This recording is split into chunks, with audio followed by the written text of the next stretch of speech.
Let's welcome to Trading Nation once again, Tony Dwyer, Chief Market Strategist at Canaccord Genuity, Wall Street's biggest bull last year, and was right. Tony, you took some heat, I know. Ultimately, now everybody says, well, what's Tony think? Because you were right. But here's the thing.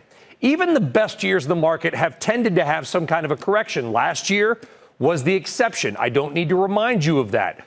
Will 2018 bring a correction? When I say that, I mean a 10% or more drop in equities at some point. Brian, and thanks for the nice words, but I don't think you have to qualify it as a 10%er. I most certainly think that you will correct more than we did last year. And there's actually two historical occurrences of such a small drawdown from peak in the S&P 500. The first was 1995, where you only had a worst-case drawdown of about 2.5%. 1996 had, in January, after a quick run-up in the very early part of January, you ended up having a 4% correction, and then there was a 7% correction later in the year. I think it could replay that. And then, of course, there's 2013, which had a couple of corrections in 2014. So very, very low drawdown years are typically followed by more volatility, bigger drawdowns, but also upside. And I think that's really going to be the story of this year. I love your references because 1994, a lot of people may not realize the Federal Reserve raised interest rates, I believe it was by 250 basis points, 2.5%. 1995, the Dow Jones Industrial Average had one of its best years ever, rising more than, I think it was 33%. I'm pulling the numbers out, but I think they're pretty much right. You get my point. Yep. If we see a more aggressive Fed this year, wages go up, inflation goes up, maybe the Fed raises rates 4 or 5 times. Could the rally continue through that like in 1995? Yeah, I think it will, but you'll get bigger corrections. So if you have the curve invert, the yield curve invert because the Fed is getting so aggressive, which is very possible. If you follow the Fed dot plot and you keep the 10-year around where it is, you're going to invert the curve in the third quarter. So typically you get a correction around that. But what we found is when the yield curve is flattening, Brian, it's actually a monster buy signal. So 6 and 12 months after you've actually flattened from the initial 60 basis points, which we hit in November.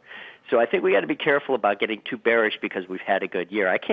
The biggest problem I have in the market is I can't really find a lot of data or any that suggests, wow, this could get really bad really quick. However, that also provides an opportunity because the sentiment is so strong that you can have a quick pullback. Yeah, when you say a bigger pullback, we didn't have any pullback, really. It's all these historical stats, 2017, the longest period without a 2% drop, whatever. You know all the numbers, all the stats.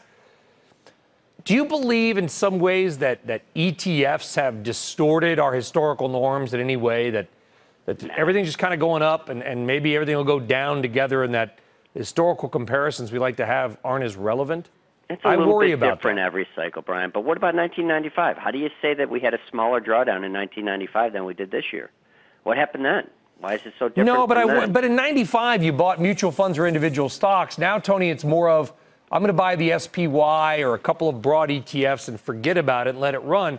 So you're kind of buying everything all at once. And I guess I worry that if people decide to sell, they might be hitting inadvertently the sell button on everything at once. Oh, sure. I certainly think. But I think that's the case before, because if you had a diversified portfolio, you're a pension fund manager or a portfolio manager, when you go to sell in 1995 or whatever year it was, you pretty much liquidated a percentage of stocks. You didn't just pick and choose. So if you were really nervous, you changed your allocation.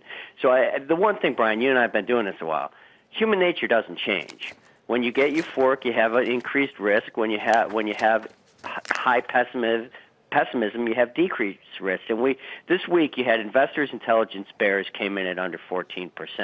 Looking back through this cycle when that's happened, that's led to a pullback in all three of the times that that's happened. So I think the very near-term environment, because the optimism that you and I both see and hear and think about each day, it's real, and it provides an opportunity for an out-of-nowhere pullback. But we keep looking through that because the backdrop fundamentally and tactically of the intermediate term is just still so good. Well, okay, how about that? You said the level of bullishness high, and I'll see that, and I'll raise you. Hedging on Wall Street from an equity perspective is at, if not an all-time low, close to it. People aren't short anything anymore. Everybody's on one side of that trade. And I know we've made that point before, but at what point does this become irrational or sloppy or even stupid? Well, I think it's stupid if, see, here's the thing. We always get on in the media and we say they can't get any better. And by deference, that means that we think that it's going to get worse. But that's not how it works. When you it can get stay euphoric, good for a it's long not time. euphoric that leads to a market peak. It's when you're lifting the indices despite the negative economic and market news that's taking place underneath. The AD line is, the advanced decline line is dropping. The small caps are underperforming. All these things start to happen, and people like me ignore it. That's when you're in trouble. The thing in this environment is there's no negative divergences. The advanced decline lines are making new highs. The leadership is still there. It's a pretty broad move. Trannies, small caps, everything's making a run. So yes, you have an opportunity to have a pullback. Honestly, I think it's going to happen, but you got to buy it. You got to buy it. You haven't even inverted the yield curve. Credit's still on fire. The fundamental backdrop's terrific, and earnings are going up. So that creates an environment for ultimate upside, not a time to get really defensive. I think we were joking at the beginning before the interview. I'm gonna create a new song from the 80s. I'll stop the world and melt up with you. I think we need a theme song for this rally. Tony Dwyer, always a pleasure to have you on. Thank you, buddy. Thank you, Brian. Great to be with you. And as always, folks, thank you for watching Trading Nation.